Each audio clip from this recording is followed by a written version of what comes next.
This is the easy meal the huge Parenti was looking for.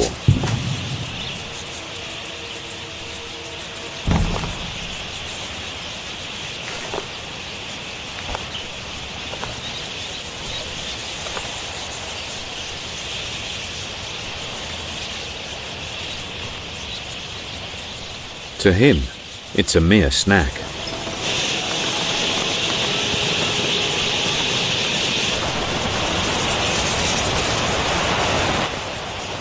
But to scavenging ants, the bird's body is a mountain of food.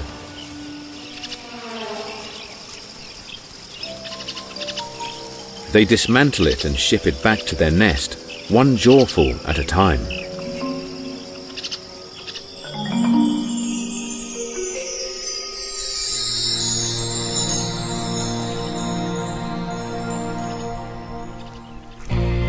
These tiny citizens of the outback have a unique food larder.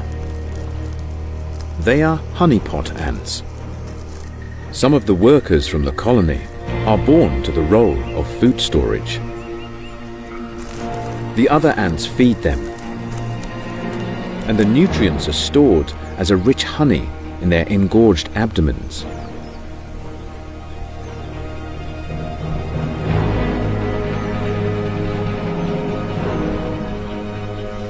When food is scarce, the colony can come to the larder, stroke the honeypot's antennae for permission to eat,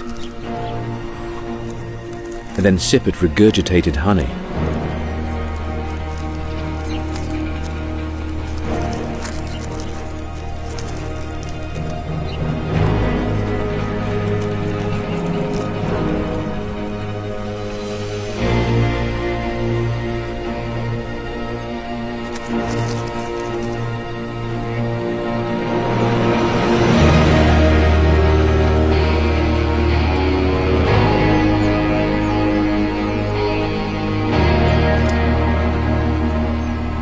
Having a subterranean home protects the colony from the elements and from most predators. But not this one.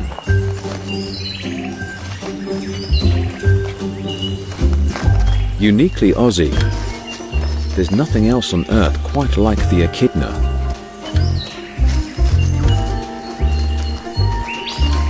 Looking like a cross between a hedgehog and an anteater, it's a creature that's barely changed since the time of the dinosaurs.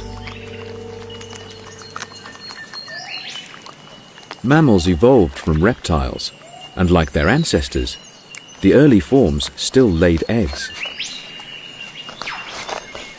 A trait only found in 2 mammals today, both of which live in Australia. Also like a reptile, the echidna has a very low body temperature. Its performance enhanced by the warm weather. But it's fast and agile enough to wreak havoc on the homes of ants and termites.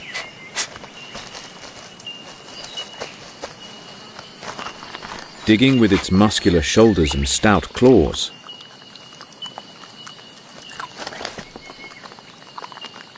Its long, sensitive beak houses a nearly 20-centimeter tongue that laps up its tiny but numerous prey.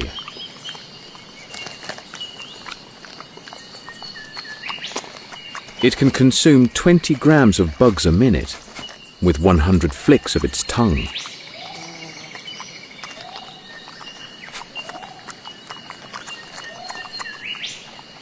Ants are one of the few abundant food resources in the heart of Australia, one of the most challenging environments on Earth. But a far cry from the home of the echidna's one cousin.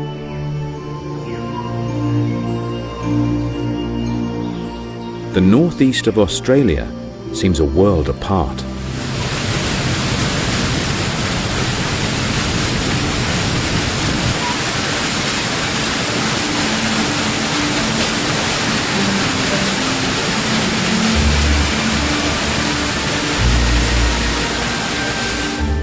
More than 3.5 million hectares of tropical rainforest.